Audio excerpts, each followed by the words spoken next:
Čia mes tik dirbam, nu, bet tai ką, mes čia vat nieko savo neleidžiam normaliai. O mano vyras sako, tai leidžiam, nu pavalgom skaniai. Grįšiu ir sakysiu viskas. Penktadieniais burgerių ir penktadienio filmų arba filmų su burgeriais nebus. Margaret sakė. Tai yra tradicija. Taip. Tai yra jūsų tradicija. Įsivaizduok, kad jūs jūsų tradiciją išimsit. Taigi bus skylė. Mes negalim išimti ir atimti malonumą. Tai yra jūsų šeimos tradicija. Nėra blogo maisto. Yra blogi kiekiai. Jeigu aš kiekvieną vakarą valgau fast foodą, klausimas, kodėl tu valgai kiekvieną dieną fast foodą? Bet jeigu tu suvalgai vieną kartą į savaitę, 2 kartus į savaitę fast foodą, tai yra Nu, aš nematau nieko čia blogo. Tai lygiai taip pat nematau nieko blogo suvalgyti tortą. Bulką suvalgyti. Čia viskas yra gerai. Kiekiai yra blogai. Jeigu mes neskirstom maistą į gerą ir blogą, jis yra toks pats kaip ir kotletas. Nes žmogus mokosi gyventi su maistu.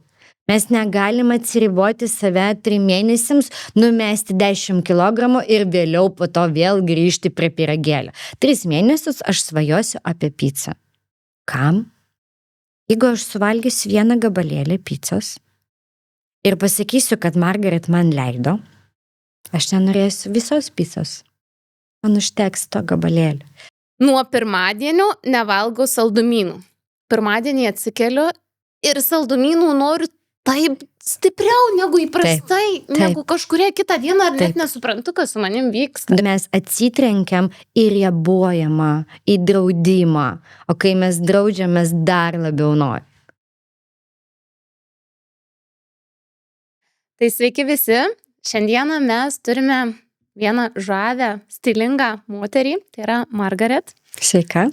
Ir Margaret turbūt reikėtų pristatyti kaip pokyčio mentorė, taip? Taip, teisingai. Tai su Margaret turėjom tokią stebuklingą susipažinimo istoriją ir aš pagalvojau, kad iš tiesų pas mus ateina tie žmonės, kurie turi ateiti ir kurie turi perduoti kažkokią žinutę ir mintį. Tai labai tikiu, kad mums tai ir pavyks atskleisti. Tai Margaret, pokyčių mentorė, ar ne? Atsakykit į vieną pagrindinį klausimą, kuris kyla man, ar žmonės mėgsta keistis? Ne. Nes? Iš tikrųjų, tas pokytis tikriausiai jau pats žodis gazdina, nes kaip ir viduje slypi kas veiksmas. Jeigu mes norim pokyčio, mes turim kažką tai daryti. O žmonės nenori kažką tai daryti. Jie nori stebuklingos tabletės, piliulės, tam, kad viskas pasikeistų. Pokytis savaime įvyktų. Dėl to sakyčiau, kad ne. Tai žodžiu, tingim mes kažką daryti, ar ne? Kai žinai, kad reikės daryti, galvoji, gal geriau likti ten, kur esu? Galbūt tingi žodis nelabai tingamas, sakyčiau, kad yra baisu kažką tai keisti. Mes kalbam apie komforto zoną, mes kalbam apie tai, kur mes gyvenam ir mes pratę gyventi. Jeigu kažko tai norim pokytį, reiškia, mes turime imtis veiksmų, kaip ir sakiau, o tai reiškia, kad mes galim susitikti su baimėm, mes susitinkam su nežinomybė, mes nežinom, kur mes einam. Ir kai mes neturim tos morkos, mums labai sunku įvertinti, o tai verta? Aš tai labai norėčiau dar pažinti jūs artimiau ir aplamai sužinoti kažką daugiau apie jūs, apie podcastų tikslas labai dažnai būna sužinoti apie žmogų kažką tokio, ko įprastai gal žmonės nemato. Tai gal galit pasidalinti, nežinau, kuo šiomis dienomis gyvenate, kokie iššūkiai, kokios mintys, kokia jūsų pačios kelionė? Keblus klausimas, nes jisai reikalauja atvirumo. Tai šiai dienai iš tikrųjų aš pati einu transformacijos keliu ties priėmimo paties savęs. Kadangi, ką mato žmonės? Kaip tu mane pristatei? Stilinga, stiprią, kompetingą? Ar mes taip jaučiamės viduje? Kyla irgi abejoju. Ne visos mes gebam pasitikėti savimi taip tvirtai. Tai šiuo metu mano kelionė irgi apie tai, kad priimti savo veiklą, tai, ką aš darau ir keičiu veiklą, nes šiuo metu aš atsitraukiu nuo tos Margaret trenerės, Margaret mentorės ir labiau einu į gilį, į psichologiją, į psichoanalizę, nes aš matau ten labai daug prasmės ir šitas kelias reikalingas man pačiai, nes aš priimu savo gilį, priimu savo potencialą ir priimu tai, ką aš gebu duoti žmonėm. O tai kaip prasidėjo ta kelionė, kas tam įtakos turėjo? Įtakos turėjo paprasčiausias noras sulieknėti, nepriėmimas savo kūno ir noras atrodyti geriau. Tada man atrodė, kad kiekviena dieta, kiekvienas iššūkis, tai tiesiog priartins prie pasitikėjimo savimi. Mano kelionė prasidėjo nuo viršsvorio ir baigėsi su medalio ant scenos. Ir aš dalyvavau ir pasaulio čempionate. Ir būtent ten aš supratau, kad yra pasirinkimas arba tęsti sporto karjerą ir tapti labiau vyriška, daugiau raumenų, arba atvirkščiai sustoti ties čia, padėkoti tam patirčiai ir priimti tą faktą, kad joks medalis man neatneša pasitikėjimo savimi. To niekas neatima iš manęs tuštybės, tos vidinės tuštumos jausmo. Ir būtent nuo to ir prasidėjo, kad aš supratau, kad reikia kažką tai keisti. Kažkas tai čia neveikia. Nei dieta, nei medalis man nedaro manęs laimingos. Tai būtent dėl to ir aš nuėjau į psichologiją, nuėjau į savo asmeninę terapiją, ieškoti atsakymų, kas, o taigi gerai, o tai kur ta laimė, kur ta moteriška laimė, moteriškumas galų gale. O tai iš kokio dydžio į kokį perėjot? Mano pačios kelionė būtent viršsvorio nėra jinai didelė, jeigu žiūrėti į tas pačias nuotraukas, kadangi raumenų masė sveria daug daugiau, tai mano svoris dabar toks pats kaip tada. Tačiau jeigu pažiūrėti nuotraukas, tai aš ten dvigubą veido bruožai, viskas pasikeitė, proporcijos pasikeitė. Tai jeigu žiūrėti apie 10 kg, bet tai visiškai neįtakoja būtent dviejų skirtingų asmenų atvaizdą. Jeigu jūs paimsit mano nuotraukas ir sulyginsit jas, tai jūs pamatysit, kokia buvo Margaret ir kokia jinai tapo. Aš tai šiaip galvoju, svoris ir galvoju ir aplinkoj pastebiu, tai yra tas moterų momentas, kur tikrai daugumai yra skaudi vieta ir aš aplinkoje esu mačiusi tų žmonių, kur atrodo jie taip įsivažiuoja į tą sveiką mitybą, sportą ir dar kažką, kad paskui nebegali pasimėgauti desertų ar kažko, nes nuolat jaučia tame kažkokią kaltę. Ir aš irgi aplinkoj esu buvusi su tokia moterim ir aš taip skaniai valgau tą pyragėlį ir man atrodo, čia, nežinau, 9 pasaulio stebuklas ir aš tikrai jaučiuosi laiminga, nes man tai suteikia daug laimės, o ten matai, kad žmogus negali tuo džiaugtis. Ir aš pamenu, aš gulėjau ligoninėje su besilaukdama vieno mažiuko vaikučio ir ten buvo tokia moteris, jinai buvo stambi ir jinai sako, aš bandžiau visokiausias dietas. Viską bandžiau ir sako, aš tame jaučiausi tokia nelaiminga ir aš ją supratau ir aš pagalvojau, jeigu aš būčiau iš tų situacijų, aš irgi jaučiu, nieko nekeiščiau, aš valgyčiau, ta prasme, tą skanę bandelę ir man tame būtų gera ir faina. Tai aš klausydama tavęs, kai tu kalbė apie psichologiją, suprantu, kad tikriausiai ten ir yra kažkas giliau, kažkas to, ko mes gal plika akim nesuprantam, neįskaitom ir nematom. Taip, iš tikrųjų ten yra labai daug gilių momentų ir gilių programų. Mes gimstam, viską, ką mes matom maistą. Mamos pieną iš pradžių, vėliau sausainiukai, bandelės, šventės.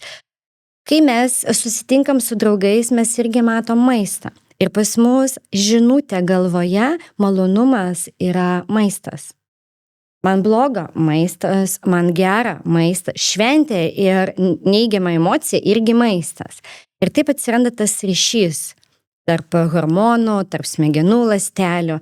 Ir kai moteris, jeigu vaikystėje išgirdo tam tikrą frazę, tam tikrą repliką, kritiką į savo kūną, Netgi tai gali būti paprastas žodis apie kelnes, apie mokyklai kažkokią tai ten storulę. Tai gali būti antspaudas visai jos moteriškos esybės problema. Kitais žodžiais tai taps jos gyvenimo trauma. Aš dabar klausau ir vėl galvoju, žinau vieną merginukę, kur turiu draugę, kurios mergaitė yra stambi ir ji pati sako, aš nežinau, kaip man reikėtų reaguoti ir daryti, kaip jai ištransliuoti tą žinutę, kad reikia kažką daryti, pasakyti, kad tu jau stora, kaip ir baisu, kad neįžeisti, kad nesukurti tos traumos, bet kaip tą momentą pakeisti, tą norą pakeisti. Kaip teisingai vaikui ištransliuoti, kad jisai storas. Aš šitoje vietoje norėčiau kitaip šiek tiek sudėti akcentą, kodėl vaikas tapo storus. Kai mes auginam riebalinį sluoksnį, mes arba saugojamės, arba užsidarom. Jeigu vaikas jaučiasi nesaugus aplinkoje, jisai irgi gali storėti. Tai šitoj vietoj atkreipti dėmesį, koks eiliškumas to viršsvario atsiradimo. Ir kitas labai paprastas patarimas – pradėti nuo savęs. Kai vaikas mato, ką transliuoja mama, vaikas tai kartos. Jeigu mama savo pavyzdžių parodys, kad žiūrėk, davai vietoj čipsų mes pasirenkam tą patį traškų dalyką, nes mes norim traškėti, mes galim visai kitaip pakreipti įpročių, kaip ir teikmę. Tai šitoj vietoje viską, ką mes norime keisti, pokyčiai, prasideda nuo mūsų pačių, nuo mamos. Man labai dažnai ateina moteris, kurios kreipiasi pas mane į mentorystės arba į sesijas, jos sako, aš nenoriu rodyti šito pavyzdžio. Aš nenoriu, kad mano dukra irgi laikytųsi dieto. Ir iš tikrųjų taip yra. Mano dukra, kuriai 21, jinai laikosi dietų. Jinai sako, mama, tai kaip man sulieknėt? Ir aš tik tai dabar suprantu, kad tai yra mano kaltė. Tai yra mano pavyzdys, ką aš transliavau, kada jinai buvo paauglė. Ką jinai matė? Jinai matė tėvą ir mamą laikantis dietos. Vištiena, daržovės, presai, mes parodėm jai pavyzdį, kaip turi kūnas atrodyti. Ir tada, jeigu mano kūnas neatrodo su sixpacku, su preso, tai reiškia, su manim kažkas tai negerai, man reikia laikytis dietos. Tai šitas momentas yra labai svarbus, ką mes transliuojame prie stalo. Įsitikinimai, kurios mes irgi iš močiutės PVZ galime irgi paimti. Močiutė gyveno savo laikais ir jinai draudžia išeiti nuo stalo nesuvalgant. Tai yra įsitikinimas. Viskas. Vaikas realiai, jisai valgys kimš į save, jisai niekada nepajaus sotumo jausmą. Ir labai dažnai moteris ateina pas mane būtent su šitą problemą. Arba nėra alkio, aš nejaučiu, kad aš esu alkana, arba atvirkščiai, aš nejaučiu, kada man sustotų. Aš tai prisiminiau, irgi savo istoriją, kad kai pirmagimį susilaukiau, tai, nelengvas buvo etapas, pirmas vaikas, svėriau 43 kilogramus. Tada aš jaučiausi, kad su manim viskas gerai, bet visi iš aplinkos, kad tu kūda, o Dieve, kaip tu atrodai. Ten dar kažkas per kažką klausdavo mano draugų, kuo greta serga, ten ar dar kažkas. Ir, pavyzdžiui, mane tikrai nuoširdžiai imdavo toks nervas, nes, pavyzdžiui, žmonės atrodydavo, kad stambaus žmogaus bijo pasakyti, ale tu koks storas, nes ale išeis, o kad ateina ir pasako, ale tu kokia kūda, Dieve, šakalys, kaip tu, tai čia viskas su tuo gerai, ne? Tai kai šitoje vietoje ir ateina moterų, kurios turi tokią problemą, kad aš per kūdą, ne tik, kad per stambi. Labai tavo gera įžvalga, nes ne visada tai pasireiškia per viršsvarę. Kaip ir tu sakai, jeigu moteris šakalys. Mes kalbame apie savęs priėmimą, tokią, kokią aš esu, ir aplinkos priėmimą manęs tokia, kokia aš esu. Ir jeigu moteris turi viršsvarį, tai kaip ir suprantama, ne? Nu, tai tu turi viršsvarį, tai daryk ką nors. O kai moteris negali negali jinai priaugti to svorio, bet jinai irgi gali turėti to nepasitenkinimo savimi. Tiesiog tai nėra kaip ir priimtina apie tai kalbėti.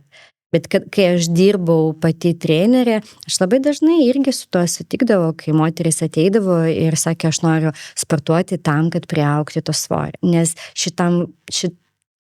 moteriai, kurie reikia priaugti svorį, yra sunkiau nei numesti svorį. Nes šitoje vietoje reikia raumenų masės. O ten reikia riebalinę masę numesti. Bet mes kalbam, aš sakyčiau, būtent apie žmonių nemokėjimą bendrauti ir toks labai stiprus ribų neturėjimas. Man tai yra apie nepagarbą. Iš tikrųjų, prieiti moteriai ir sakyti, žiūrėk, tu čia tokia ar anokia. Iš tikrųjų, žmogus transliuoja apie savo vidų, apie savo nepriėmimą, arba atvirkščiai tu keli kažkokį tai trigerį jame ir jisai dėl to taip ir sako, tai ko tokia kuda. O aš esu tokia. Tai šitoje vietoje visada mes esame tokie, kokie mes esame ir galime tiesiog daryti tam tikrus veiksmus, kad pagerinti situaciją. Tai, žodžiu, aš tai pripažįstu, tai pilnai tada, aišku, aš galvoju, kad čia su manim viskas gerai, dabar pasižiūriu nuotraukas, tai tikrai ten kaulai, žodžiu, bet tikrai neišgerų, tai tikrai nebuvo mano pati geriausia psichologiniai būsena tuo metu, bet va šitoj vietoj tada mes visada paprašom gerų, nemokamų patarimų mūsų auditorijai, tai gal pasidalinsit vat kažkokiais pagrindiniais momentais, patarimais, kaip vat žmonėm atpažinti, kad čia mano psichologinė būsena susijus su mano kūnu, vat kažką duoti. Arba kaip nekreipti dėmesio, ar ne? Kaip, nežinau, mes turbūt nepriversim tų visų žmonių, kad jie užsičiauptų ir pagaliau patylėtų su savo tom replikom šitoje vietoje, ar ne? Mes negalim įtakoti aplinkos, nežinau, pasidalinimo, bet gal yra kokie nors patarimai iš tiesų, kaip pačiai reaguoti, kaip, ką matai, kad veikia, kas veikia šitoj vietoj to? Labai, iš tikrųjų, tai aš dabar sėdžiu, klausau tavęs, būtent to klausimo ir galvoju, okei, tai koks čia patarimas? Ir vėl mes kalbam apie tą piliulę. Taigi ką man reikia padaryti, kad taip viskas pasikeistų. Mes kalbam apie gilų pasitikėjimą savimi, apie nepaisimą kitų žmonių nuomonės, tai reiškia, ką apie mane pagalvos. Tai yra labai stiprus įsitikinimas, kurį kiekvienas iš mūsų tai turi. Mes esame bendruomenė. Mes realiai esame kiekvieną dieną aplinkoj, kur mums svarbu, ką apie mane pagalvos, kur man svarbu pripažinimas, kur man svarbu ko kiekvienai reikia kažko tai. Ir koks gali būti patarimas? Mano patarimas visada iš išorės nukreipti į vidų. Ką aš apie save galvoju? Kaip aš jaučiuosi? Man čia gerai? Dabar man yra gerai? Ir šitoj vietoj tik tai sąžiningumas gali padėti. Nes jeigu aš neigiu savo jausmus ir sakau, visi taip žmonės gyvena, pakentėsiu dar šiek tiek, ne tai viskas blogai, tai yra tokia neigimo stadija. Bet jeigu aš esu savo sąžininga ir aš sakau, daugiau neturiu jėgų, aš pavargau. Ir mano klientės ateina būtent su šituo jausmu. Turėjau visas dietas, aš viską jau išbandžiau, aš labai reikalauju iš savęs, aš esu darboholistė, aš esu perfekcionistė, bet aš nežinau, kaip tai viską sustabdyti. Ir tai yra sąžiningumo tas momentas, tas puzzlas, kurį sako, nebeturiu jėgų. Daugiau, reiškia, kažkur tai jau visi puzzlai susideda, situacijos susideda, kur jau nebegali, kur jau neužtenka tos varomosios jėgos varyt kaip automatas. Ir jeigu tu pastebi, kad nuolatinis nuovargis ryte, vakare ir pirmas požymis atsikeli ryte pavargusi. Tai vat patarimas visada nukreipti viską į vidų, pastebėti kūno signalus, nenuneigti nuovargio. Gerai, tai dabar situacija tokia, aš atsikeliu ryte ir suprantu, kad aš neturiu jėgų. Aš pripažįstu tą momentą, man blogai, aš neturiu jėgų. Ką man daryti? Pagalvoti, kas atima jėgas. Nu, aš realiai suprantu, ar ne, atima darbas.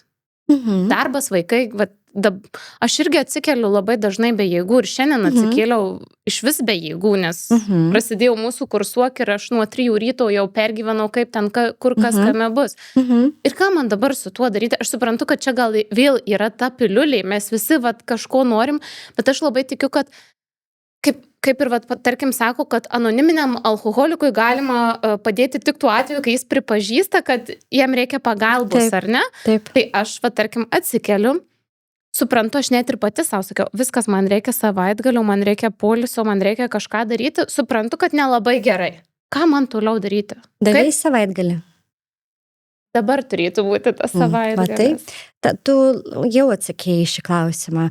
Prasidėjo kursuok ir aš labai pergyvenu. Tai reiškia tavo visos emocijos, tavo pergyrimas, irgi vidiniai reikalavimai, padaryti gerai, atitikti, atsakingumas, perfekcionistas, darboholizmas, viską tave spaudžia. Ir tai atima tavo resursą. Jeigu tu vakare nuėjai su kokiom mintim miegot? Va, Jėzus Marija, rytoj reikia dar neatsiųstas grafikas, 5 atsiūs, neatsiūs, tai 5 sukelsiu dar vieną grafiką, kažin spėsiu dar į Vilnių kelionį, o vargę aš Vilniui vairuosiu, kaip ten man kas seksis, kur bus kas vaikus paims, žodžiu. Nerimas, didžiulis nerimas. Ir įsivaizduok, su nerimu tu užmigai. Naktį tavo smegenys toliau nerima per visus galus, kaip sakant, ne? Tavo kūnas tiesiog išsekęs. Ir jeigu mes suprantam, kad man reikia sustot, bet mes neleidžiam, reiškia, prioritetai yra nustatyti kiti. Kai moteris negeba pasirinkti save, negeba pasakyti kitam ne, o taip sau, ką tai sako apie ją. Jeigu atsakomybė ima viršų, o aš esu čia, ką tai sako apie mane? Ką tai sako apie tą? Aš jau nežinau, aš jau jaučiuosi suvystyta, dabar karšta man darosi. Tai visada mes, kaip ir sakiau, nukreipiam į save. Jeigu aš žadu savo duoti poilsį, bet neduodu, reiškia, yra tam tikros atsakomybės, kurias man reikia, kurios aukščiau mano poilsio. Labai didelė problema su sustojimu. Labai didelė problema šiai moteriai, būtent tempo dabar metu, išmokti sustoti, išmokti pailsėti ir ne šiaip pailsėti, be kaltės jausmo. Nes jeigu aš dabar sustosiu, taigi pasaulis sugrius. Viskas. Ką tai sako? Apie kontrolę, apie atsakingumą, apie aš galiu, aš stipri, ne, aš dar biškį pavarysiu. Tai viskas apie šiuolaikinę moterį. Ir jeigu jinai nors sekundė sustos, pasaulis sugrius. Jai taip atrodo, kad pasaulis sugrius. Čia nėra, atsiprašau, kad čia nėra tada taip, kad mes tada esam susireikšminę, kad galvom, kad be mūsų tas pasaulis sugrius, ne? Ir taip ir ne. Kai mes priprantam prie tokio tempo, mes kaip robotukai, mes kitaip negebam, mes nebežinom. Įsivaizduokime, mes vairuojam to pačiu keliu kiekvieną dieną į darbą. Ir tu šiandien atsikeli ir sakai, ne, aš pasuksiu į dešinę. Tai reiškia paleisti kontrolę ir sustoti. Tu nežinai, koks kelias tavęs laukia. Lygiai taip pat ir čia. Jeigu moteris sustoja, tai reiškia, kas bus nesutvarkyti namai, bus nepadaryta idealiai darbas, o ten irgi yra pasekmės. Tie reikalavimai savo, jie ne šiaip savo atsiranda. Tai yra kitas sluoksnis, dar mūsų visų reikalavimo pačiai savo, standartas, kokia aš turiu būti. Ir viršsvoris visada būtent apie tai. Tai jeigu aš iš savęs reikalauju maksimum, aš nepailsiauju, aš nerūpinu savimi, aš nežinau, kas ta yra vidinė ramybė, aš nežinau savo jausmų, bet aš puikiai žinau, kaip aš galiu tai viską užvalgyti. Bet labai daug, bet nežinau, aš jau atrodo mačius, kad yra tų stambių moterų, bet jos atrodo labai laimingos, labai pasitikinčios savimi ir viskas atrodo nuostabu. Tai vat, čia viskas tada gerai, ar čia kažkas paslėptų, ko nesako? Aš nedalinu moterus su viršsvoriu ar be ir man kas kart labai gera matyti tokias moteris, kurios taip, jinai turi papildomus kilogramus, bet jinai visiškai savęs nevaržo ir nestabdo. Tai yra puikus pavyzdys, kad mūsų išvaizda tai nereiškia mūsų stabdis. Tai yra labai svarbu, bet deja, mūsų aplinka ir mūsų mąstysena tai riboja. Moteris įsivaizduoja save, lygina ir kasdien žiūri Instagramą. Kai mes gyvenam aplinkoje, kur toks fainas Instagramas, davai aš save palyginsiu, ką aš galvoju, man reikia suliknėti. Aš negaliu surasti darbą, kol aš esu stora. Ir aš irgi savo merginom ir projekte, ir asmeninėse sesijose visada sakau, tu turi pažįstamą, kurio turi viršsvorį, bet jinai žiauriai yra laiminga. Jinai patenkinta, jinai karjeros viršuje. Taip, jeigu pasikapstyt, mes rasim.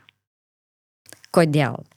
Bet nenorėčiau tai kažkaip tai įrėminti. Aš nenorėčiau moterį įrėminti, kas yra su viršsvoriu arba viršsvoriu. Ir ten yra tarakonų. O čia galioja šitie dalykai, mes kalbam apie moteris tik moteriams, ar čia galim tą patį pritaikyti ir vyrams? Psichika panaši. Mūsų procesai irgi yra panašas, tik tai galbūt moteris yra labai emociška, labai jautri, o vyrai viską racionalizuoja. Tai, bet, sakyčiau, ne vieną kartą esu girdėjusi iš savo vyro, kuris man sako, nuo pirmadienio einu ant dietos. Tai čia jie irgi tą patį sako, tai viską. Bet sakau, čia yra tas mąstymas. Kai tu esi toj virtuviai, to kūno kulto, tai tu kaip ir turi pritapti. Tu turi atitikti standartą. Mes ateinam į sporto salę. Mes užeinam. Moteris ar vyras. Mes ką matom? Gražus kūnus, raumenis, figūras. Ką mes darom? Mes netyčiom jau save palyginam su jais. Kaip mes norime atrodyti? Kaip jie.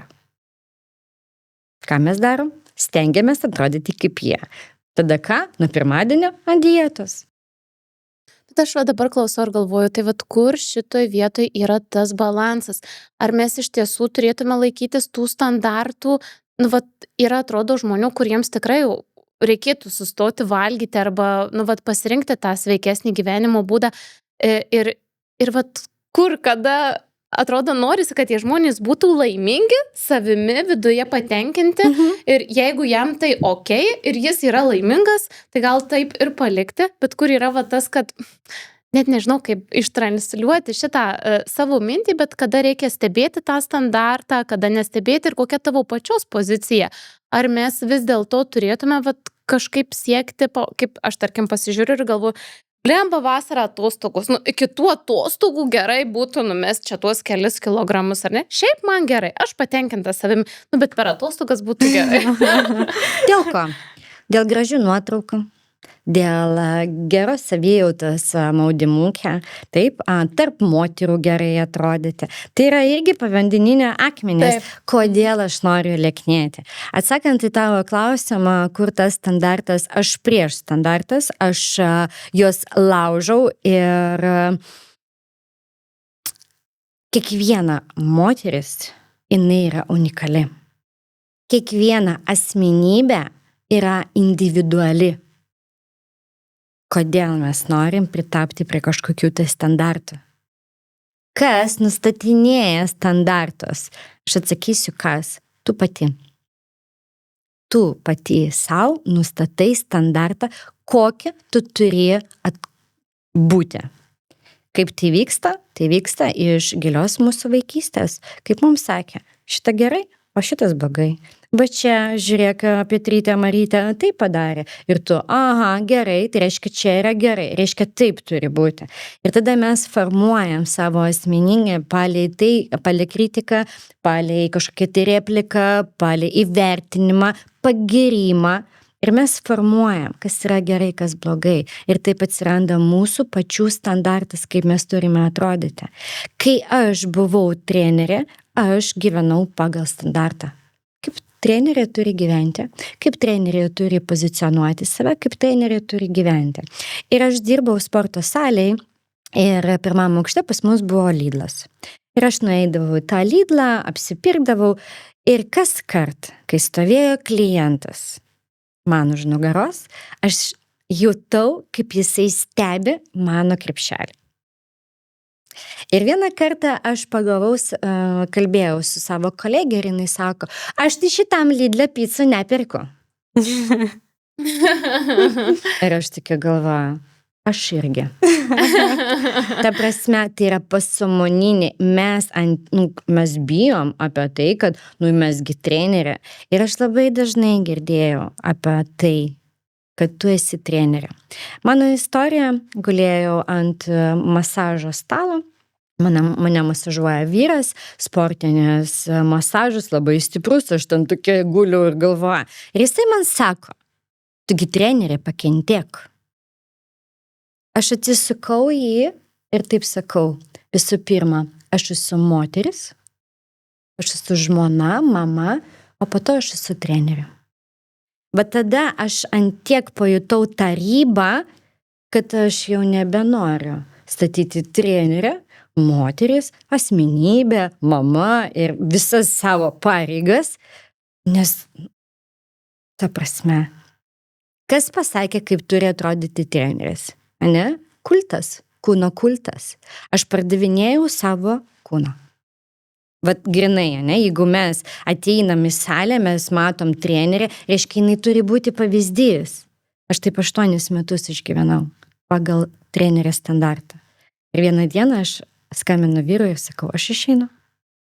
Kada? Lapkričio 15. Jisai, okei. Dabar jau metai laiko praėjo ir visai kitas amplua dabar pas mane ir dabar dar vienas amplua, visai naujas sritis manęs laukia. Bet kodėl aš apie tai kalbu? Apie tai, kad yra tam tikri gyvenimo momentai, kur reikia sudėti taškus, kur reikia suprasti, kad taip jau daugiau nebegaliu. Kaip? Nežinau. Tada eik ir kreipkis pas mentorių, pas psichologus, pas coacherius, ta prasme pas asmenis, ekspertus, kurie gali tau patarti, ką daryti, kurie gali paimti tave už rankos ir vesti tą kelią. Ir tai yra labai, moteriai yra labai svarbu palaikymas ir pagirimas.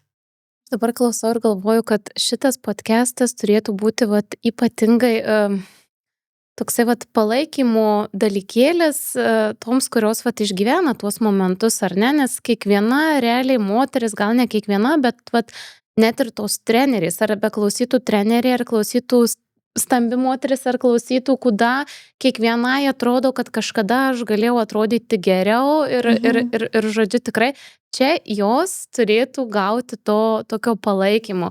Ir beklausant pagalvojau, kad ta istorija, ką mes patiriam ar ne savo kelionėje, tai ir ateina ne be reikalo, nes tada supranti, ar ne, tas ribas ir tuos visus kitus dalykus. Kadangi laida rodės jau po mano oficialių, jau kai aš prisipažinsiu, aš sekmadienį gavau patvirtinimą iš psichologijos ir psichoanalizės universiteto, aš įstojau ir dabar tampu kaip ir jų studentė. Ir Sveikinam. ačiū. Ir aš pradėjau rašyti artimiausiam žmonėm, kad įstojau. Ir aš pagavau save ant tokios minties, kad mano visa kelionė, mano visa transformacija, mano patyrimai ir skausmas, kurį aš irgi pati kaip moteris patyriau, ne šiaip savo. Ir aš mamai rašau, įsivaizduoju mamą, koks gyvenimas pratingas. Jisai mane pervedė per visą, tokį šuduką pavadinkim, tam, kad atvesti prie savęs tikros ir prie savo misijos. Anksčiau, prieš gerus 4 metus, aš sakiau, tik silpni gali eiti pas psichologą. Aš pati viską žinau, kaip man daryti ir ką daryti. Dabar aš pakeičiau nuomonę ir sakau, tik stipri gali eiti pas psichologus. Nes ta transformacija, tai, kas mes keliam iš vidaus, tai yra tikrai reikalauja pastangų. Būtent dėl to, kai aš dirbau trenerė, buvo daug paprasčiau. Dieta, mitybos planas, viskas, va, čia tau aišku, laikykis, čia tiek baltymų čia. O šitoj vietoj, kai tu eini į gilį, tu ieškai priežasčių. Tu ieškai, kodėl šaldytuvas kaskart tave kviečia. Kas mane kviečia iš tikrųjų? Ar tai yra tikras fiziologinis alkis? Ar tai yra emocinis valgis? Koks jausmas, kodėl aš einu prie šaldytuvo? Ko aš negaliu patirti ir pajausti. Nes iš tikrųjų, kas yra emocinis valgymas? Aš negaliu jausti. Man per sunku jausti. Ir aš einu ir valgau, tam, kad nusiraminti, atsipalaiduoti. Bet ką mes darom, pavyzdžiui, vietoj to, kad sekmadienį ar šeštadienį pailsėt. Mes nueisim į restoraną pavalgyti, kavinę pavalgyti, šudukų pavalgysim, guminukų pavalgysim, mes pakramtysim. Iš tikrųjų, aš dabar irgi pagalvojau, aš su vyru savo kalbu sakau, čia mes tik dirbam, bet tai ką, mes čia nieko savo neleidžiam normaliai. O mano vyras sako, tai leidžiam, pavalgom skaniai. Tai dėl maisto, bet tikrai smagus skaniai pavalgyti. Atkreip dėmesį, aš už skaniai pavalgyti, aš už gražią atmosferą. Žiūrėk, jūs kuriate iš tikrųjų savo tradiciją, jūs nueinat kažkur tai pavakariniaujat, jūs pabendraujat, tai yra viskas okei, kam nuo to atsisakyti. Bet jeigu aš su savo vyru kas vakarą atsiguliu prie televizorių ir valgau čipsus, va čia jau yra šauktukas. Atkreipti dėmesį į tai, kaip tas maistas įtakoja mūsų santykius. Kai aš niekur nenoriu, ne? Tai gerai, davai mes pizzą kokią pavalgom. Tai atkreipti dėmesį, kaip tas maistas, koks tai maistas. Aš visada sakau, kad per lėkštę ir per maistą galima pasakyti daug apie asmenį. Nes tik kai aš maitinu savo kūną, kaip aš maitinu save, tai irgi apie savo santykį su savimi.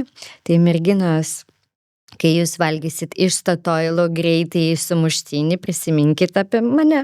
Ką tai sako Aš apie dabar jūs? galvoju, grįšiu ir sakysiu viskas. Penktadieniais burgerių ir penktadienio filmų arba filmų su burgeriais nebus.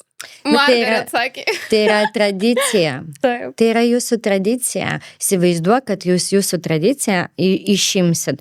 Taigi bus skylė. Mes negalim išimti ir atimti malonumą. Tai yra jūsų šeimos tradicija. Galima pakeisti naminiais burgeriais, jeigu tu nenori burgerio. Bet jeigu tu... Žiūrėkit, grįžkim šiek tiek atgal. Nėra blogo maisto. Yra blogi kiekiai.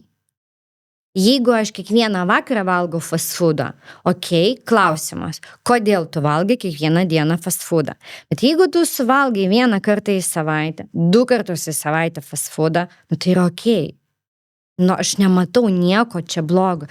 Tai lygiai taip pat nematau nieko blogo suvalgyti tortą, bulką suvalgyti. Čia viskas yra gerai, kiekiai yra blogai.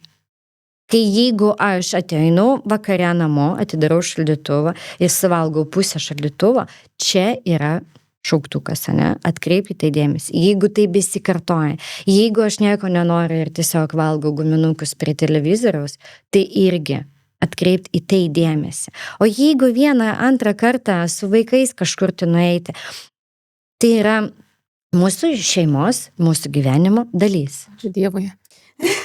Nes iš tiesų, mums tikrai tinkamai ir įvardinta, ne kiekvieną savaitę, mes kartais, ten pasidarom į 2 savaitės, į 3, į mėnesį, kartais kartą, bet tai yra taip faina mums po tos sunkios savaitės ir vėlgi čia, kas atsiranda, aš galiu pasidalinti irgi iš savo pusės. Aš viduje tai graužiu save, kad aš tiems vaikams daviau tą burgerį ir atsiranda čia kaltės jausmas, vėlgi, kad, kokia aš mama, kaip aš čia, ką jiem duodu ir žodžiu, čia daug dalykėlių iš tikrųjų. Atkreip dėmesį, atrodo burgeris. Burgeris.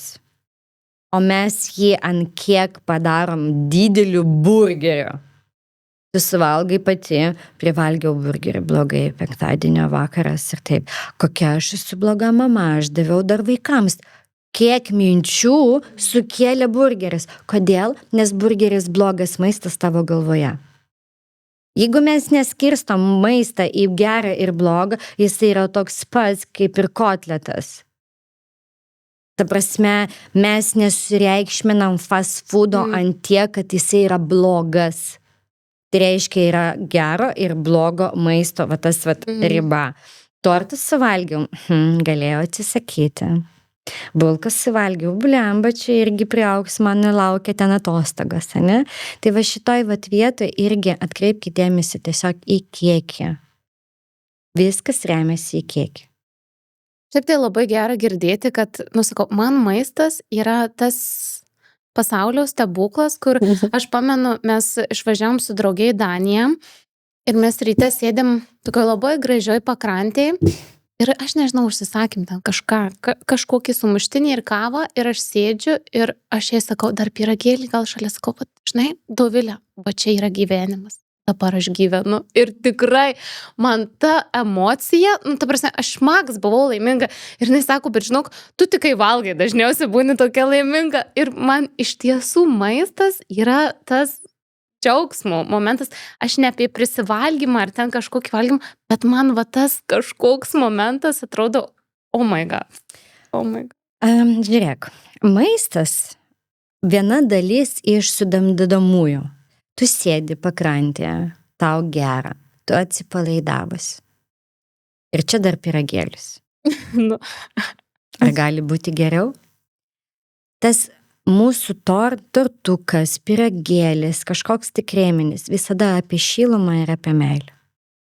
Jeigu man yra dabar taip gera ir aš dar jaučiu tą skonį, dar geriau.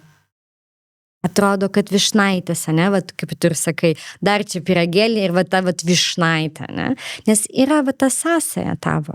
Tavo galvoje yra sąsaja, to, kai man yra gera, man taip norisi to pyragaičio. Okei, tvarkoj, tegul taip ir būna, bet neužsižaisk.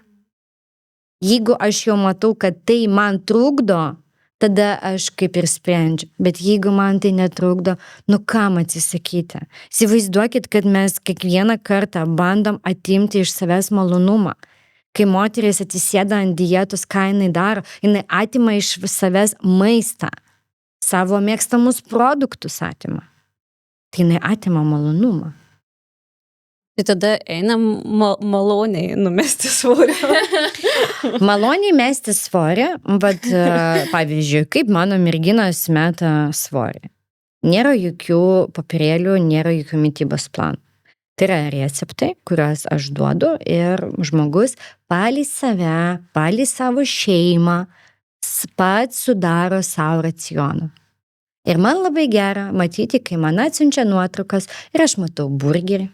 Aš matau pyragėlį, nes žmogus mokosi gyventi su maistu. Mes negalim atsiriboti save 3 mėnesiams, numesti 10 kilogramų ir vėliau po to vėl grįžti prie pyragėlio. 3 mėnesius aš svajosiu apie pizzą. Kam?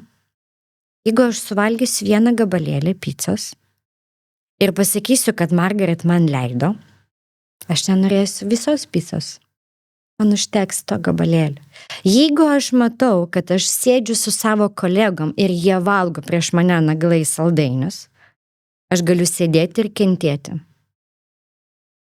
Arba aš galiu paimti vieną saldainį ir su tuo sustoti. Paleisti mintį apie saldainį čia pat. Ir tada vienas saldainis netaps kilogramu. Yra labai paprasta. Aš klausau ir man sakau, man visur atrodo, girdžiu kažkokią dalelę ir savęs ir aš pamenu, varysim į baseinus, blemba būtų gerai kokią 1 kilogramų numesti, tikrai geriau jausčiausi su tuo maudymuku. Nuo pirmadienio nevalgau saldumynų. Pirmadienį atsikeliu ir saldumynų noriu taip stipriau negu įprastai, negu kažkuria kitą dieną, ar net nesuprantu, kas su manim vyksta. Draudimas. Visų pirma, draudimas, jeigu dar giliau žiūrėti. Žiūrėk, esmė kame? Aš noriu sulieknėti. Ar aš noriu lieknėti? Ne. Aš noriu sulieknėti. Aš nenoriu nieko daryti tam, kad sulieknėt, bet aš noriu sulieknėt. Ir čia tai yra problema, kad man reikėtų. Būtų visai faina, jeigu kažkas tai už mane sulieknėtų. Aš ir gerai jausčiausi ir taip toliau. Bet ką girdi tavo pasąmonė? Jinai ir vėl dietos laikosi. Ir tavo sveikoji dalis, kurie sako, gerai atrodo, viskas su tavim gerai. Jinai tau sako, gal nereikia tos dietos, žiūrėk, koks saldainis geras.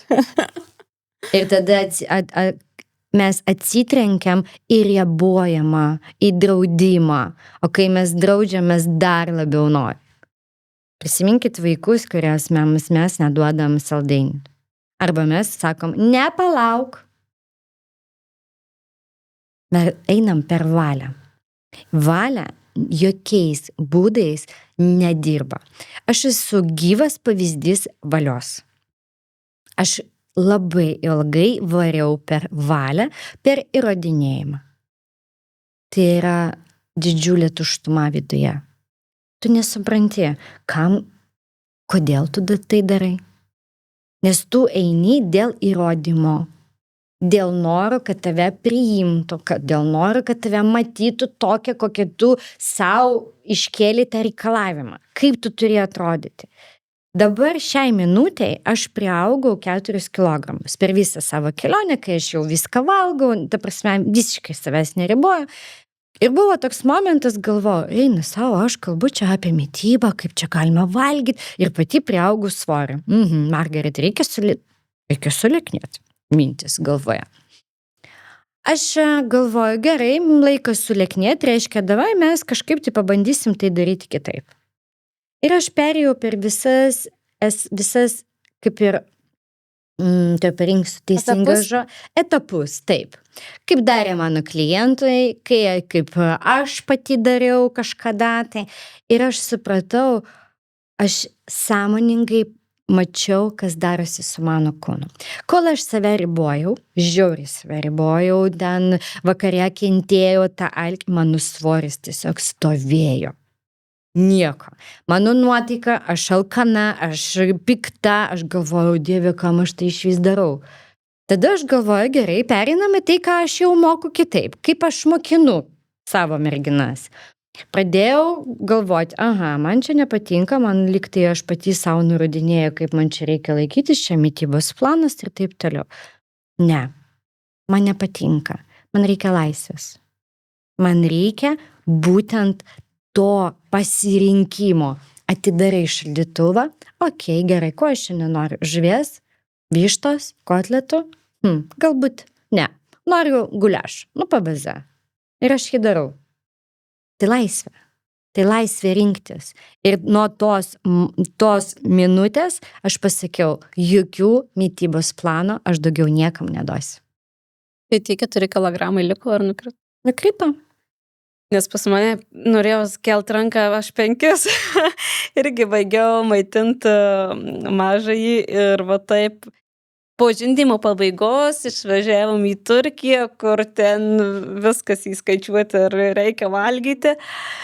Ir taip grįžau užlipam ant svarstyklių su vyru, dažnai prieš tokias keliones pasisveriam prieš ir po. Tai pas vyrą ten gal porą, pas mane 5 eina savo ir aš dabar irgi galvoju, kaip čia man su tuo susigyventi. Mes negalim susigyventi iš tikrųjų su skaičiais. Ne, iš tikrųjų, jeigu pagalvoti, tai kaip aš jaučiausi sverdama 53 ir dabar 60, tai yra didžiulis skirtumas tarp abiejų moterų. Kodėl tie skaičiai taip įtakoja tave? Jeigu tu gerai jautiesi savo kūne, tu nekreipi dėmesį tai, ką rodo tavo svarstyklės. Tu kreipi dėmesį. Bet ne visai, nes man labai daug rūbų jau taip įtelpa į kokias kelnes. Tai va čia ir klausimas. Taip jau. Dėl rūbo, ne? Jeigu aš jaučiu diskomfortas rūbę, tada aš galiu jau save kažkur tai irgi, kaip ir šiek tiek apriboti. Bet kas tas yra šiek tiek apriboti? Padaryti savo tinkamą mitybą. Pamaitinti save 3 kartus į dieną. Nepamiršti savęs pamaitinti. Vakare neprisikirsti, nekompensuoti. O tiesiog grįžti į paprastą gerą maitinimo planą. Netgi galbūt netinkama žodis planą, o grafiką. Kad aš pažadu savo 3 kartus save pamaitinti. Tai pas mane labai dažnai pietus pradingsta. Kai pietus pradingsta, tai yra pirmas ženklas, kad vakare kompensuosi. Pietus must have. Jeigu mes praleidžiam pietus, reiškia mes kompensuojam. Ir tada mes, kai kalbam apie emocinį valgymą vakare, tai ne visada bus apie emociją, apie atsipalaidavimą. Tai gali būti tiesiog, kad tau trūksta per visą dieną kalorijų ir tu vakare nori tiesiog valgyti ir įvyksta tas kompensavimas. Ir tiek. Margaret, aš klausau ir galvoju, kad pasaulis turbūt džiaugiasi ir moterys džiaugiasi, kad yra tokia Margaret, kuri turi tokią misiją šitam pasaulyje pagelbėti moterims, pagelbėti, pradžiuginti jų kasdienybę, mokanti priimti save. Tai linkim pačios didžiausios sėkmės. Ir tikimės, kad dar kažkada susitiksim. Aš irgi labai noriu padėkoti iš tiesų už atvirumą ir labai buvo netikėta iš to treneriai, man visos treneriais atrodo valingos, stiprius, aš taip žiūriu ir galvoju, o čia tai moterys. Wow. Ir iš tikrųjų, kaip buvo toks prisipažinimas, kad pasirodo, ten gali būti valingos, laimingos paveikslėlis, o iš tikrųjų taip nėra, tai nustebino. Tai ačiū labai už atvirumą ir už pasidalinimą. Tikrai gal dar kažką dar pabaigai, kažką tom moterim perduoti ir pasakyti norisi. Moterims tai iš tikrųjų noriu palinkėti rinktis save, netgi smulkmenose. Sakyti taip savo. Išmokti. Tarti taip savo. Tai yra pagrindinė taisyklė. Kai susimastai, ar man to reikia, ar aš to noriu, ar aš verta, prisimink. Taip, savo. Ačiū, merginos. Ačiū labai. Wow.